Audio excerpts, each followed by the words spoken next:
Assalamualaikum warahmatullahi wabarakatuh. Perkenalkan, saya Mustafa, NIM 190321100068, mahasiswa agribisnis Universitas Trunojoyo, Madura. Assalamualaikum warahmatullahi wabarakatuh. Perkenalkan, nama saya Muhammad Wisnu Mukti, NIM 1903221000077. Assalamualaikum warahmatullahi wabarakatuh. Perkenalkan, nama saya Fawaz Alwisani, NIM 190321100074. Assalamualaikum warahmatullahi taala wabarakatuh. Perkenalkan, saya Riana, NIM 1900321100071. Assalamualaikum warahmatullahi wabarakatuh. Saya Winnie Kawahyu Maulidia, NIM 190321100065. Nah, pada video kesempatan kali ini saya akan membahas tentang analisis struktur pasar, di mana perhitungannya yaitu melalui market share. Langsung saja kita ke dalam soal. Nah, dalam soal berikut menunjukkan bahwa pada kolom nomor itu menunjukkan lembaga pemasaran, di mana lembaga pemasarannya terdiri atas 20 lembaga pemasaran dari nomor 1 sampai 20. Kemudian konsentrasi rasio. Konsentrasi rasio ini didapat dari nomor lembaga pemasarannya berapa dibagi dengan jumlah seluruh kapasitas pembelian. Seperti pada kelembagaan pemasaran nomor 1, yaitu kapasitas pembeliannya 90 dibagi penjumlahan seluruh dari kapasitas pembelian, yaitu sebesar 1595. Jadi 90 dibagi 1595, yaitu sebesar 0,056. Jadi seperti itu perhitungan konsentrasi rasio. Kemudian market share. Pada kolom market share ini perhitungannya yaitu konsentrasi rasio pada setiap lembaga pemasaran dikalikan 100%. Seperti misalnya pada lembaga pemasaran nomor 1, nama pengecernya A. Konsentrasi rasio dalam lembaga pemasaran nomor 1, nama pengecer A ini didapatkan bahwa 0,056 dikali 100%. Jadi hasilnya 5,643. Seperti itu perhitungannya dari market share. Kemudian market share kumulatif. Pada kolom market share kumulatif ini merupakan penjumlahan dari lembaga pemasaran sebelumnya dan lembaga pemasaran yang akan dihitung pada saat itu. Seperti misalnya market share kumulatif lembaga pemasaran nomor 1, nama pengecer A. Pada market share-nya persenannya kan 5,643. Lah, market share-nya kumulatif tetap 5,643 karena sebelumnya belum terdapat market share lagi. Kemudian untuk lembaga pemasaran nomor 2, yaitu nama pengecer B, kan didapatkan bahwa market share-nya yaitu sejumlah 5,643. Nah, pada sebelumnya lembaga pemasarannya nomor 1 kan juga 5,643. Jadi dijumlahkan antara market share sebelumnya dengan market share yang dihitung saat ini.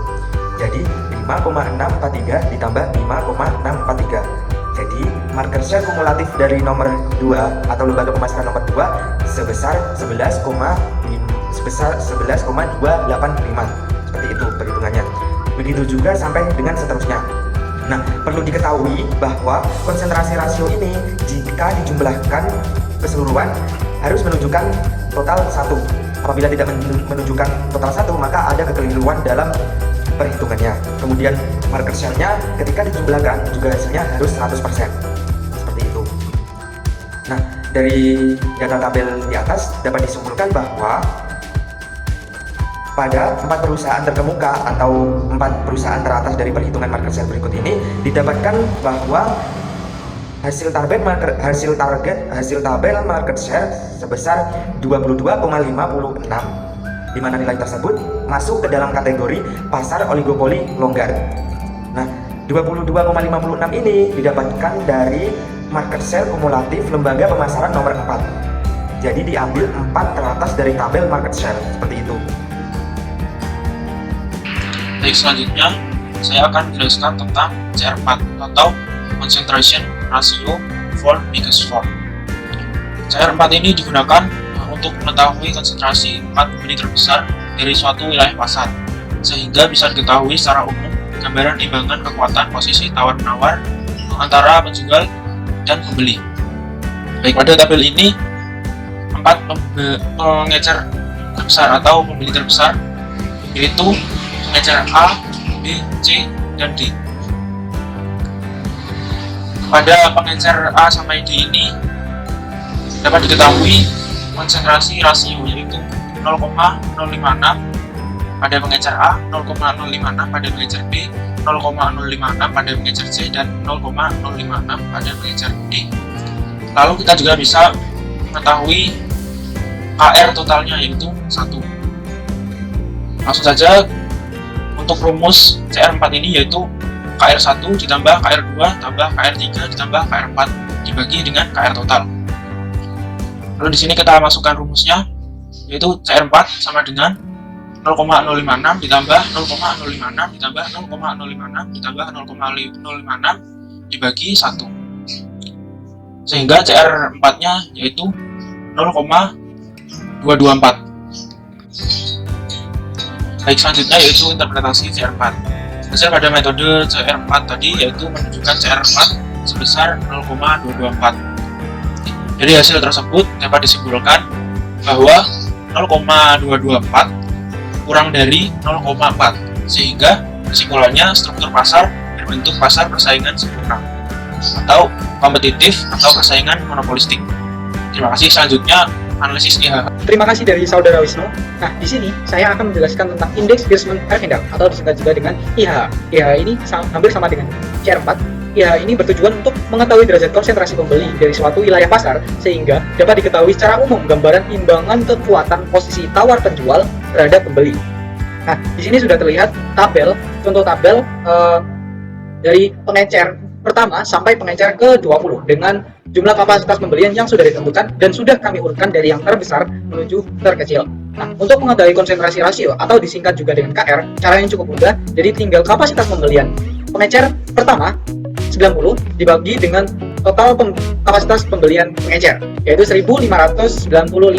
Jadi perhitungannya adalah 90 dibagi 1595 menghasilkan konsentrasi rasio atau disebut juga dengan KR pengecer pertama sebesar 0,056 dan begitu seterusnya.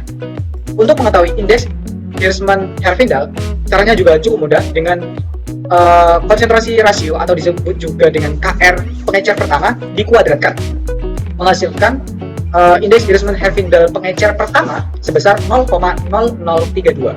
Begitupun seterusnya.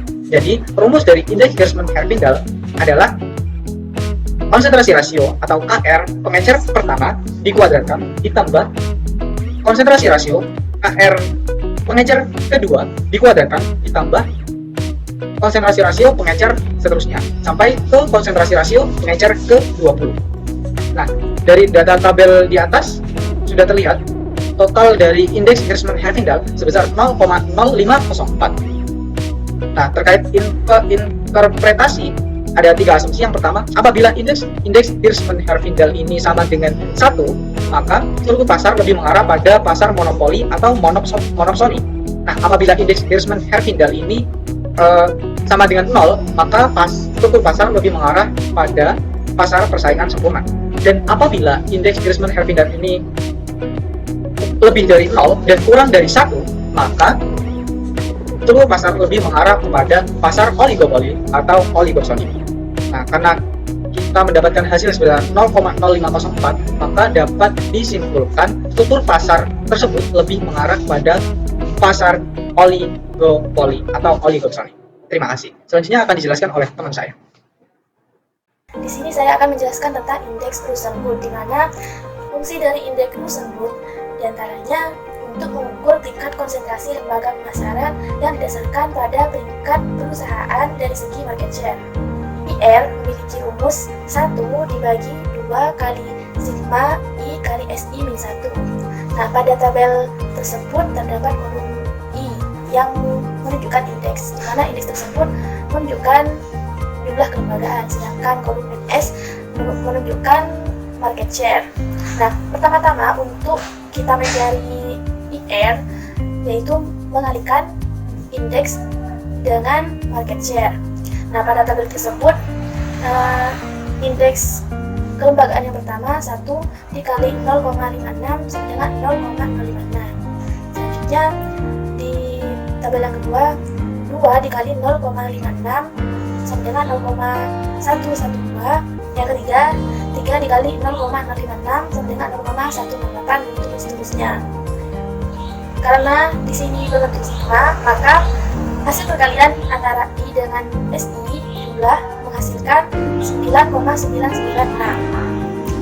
Nah, untuk menemukan IR, kita masukkan angka-angka tersebut ke rumus IR, yaitu 1 dibagi 2 kali sigma I kali S-1. Setelah dimasukkan, diperoleh hasil 1 dibagi 18,992, dan hasil akhirnya yang ditemukan adalah 0,53. Dari hasil tersebut dapat ditunjukkan bahwa 0,53 mendekati derajat minimum, yaitu kurang dari 1. Maka struktur pasar yang terbentuk lebih cenderung ke arah pasar persaingan sempurna. Selanjutnya yaitu saya akan menjelaskan tentang indeks Gini, di mana yang pertama pada indeks Gini terdapat tabel pedagang, dan pada tabel pedagang terdapat average senilai 79,75 yang berasal dari rata-rata dari data yang telah diketahui.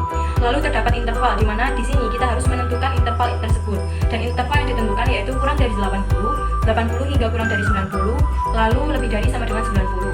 Dan selanjutnya ada sigma pedagang, di mana sigma pedagang ini diketahui melalui interval, dan hasilnya diketahui bahwa di interval kurang dari 80 terdapat 8 pedagang ataupun perusahaan, pada interval 80 hingga kurang dari 90 terdapat 8 pedagang, dan pada interval lebih dari sama dengan 90 terdapat 4 pedagang, sehingga hasilnya adalah 20 pedagang. Dan yang selanjutnya adalah absolut, di mana absolut ini diperoleh dari sigma pedagang, yaitu 8 dibagi 20 atau jumlah dari sigma pedagang dikali dengan 100, maka mendapat hasil yaitu 40, dan seterusnya. Lalu terdapat kumulatif, di mana kumulatif ini diperoleh dari penjumlahan absolut, yaitu 40, dan selanjutnya 80 hingga 100. Dan di samping dari kumulatif tersebut diberikan simbol berupa huruf A hingga C. Lalu terdapat pula kapasitas pembelian yang juga terdapat average sebesar 79,75. Lalu interval juga sama seperti pada interval pedagang, yaitu kurang dari 80 hingga kurang dari 90, dan lebih dari sama dengan 90. Dan pada jumlah terdapat hasil 580, di mana hal itu diperoleh dari jumlah dari interval yang kurang dari 80 sehingga menghasilkan 580, dan seterusnya hingga jumlahnya 1595. Lalu terdapat juga absolut, di mana absolut tersebut diperoleh dari jumlah, yaitu 580 dibagi dengan jumlah keseluruhan, yaitu 1595 dikalikan dengan 100, dan mendapatkan hasil 36,36, dan seterusnya hingga 100. Lalu pada kumulatif sendiri yaitu diperoleh dari absolut atau penjumlahan dari absolut, yaitu 36,36, 77,48, dan 100. Dan di samping kumulatif tersebut terdapat atau diberi simbol D hingga F. Selanjutnya yaitu tabel koefisien Gini. Yang pertama ada PK-1 dikali HIKA atau A dikalikan dengan E sebesar 3.097,20. Lalu yang kedua ada PK dikali dengan HIKA-1 atau B dikali dengan D, yaitu sebesar 2.908,80. Dari data tersebut maka dihasilkan R1 yaitu A kali E atau 3.097,20 dikurangi dengan B kali D atau 2.908,80 dan menghasilkan nilai sebesar 188,4. Selanjutnya ada PK-1 kali HIKA atau B kali F sebesar 8.000, lalu PK kali HIKA-1 atau J kali E sebesar 7.743, dan diperoleh data R2 yaitu B kali F dikurangi dengan J kali E atau 8.000 dikurangi dengan 7.743 dan menghasilkan nilai sebesar 250.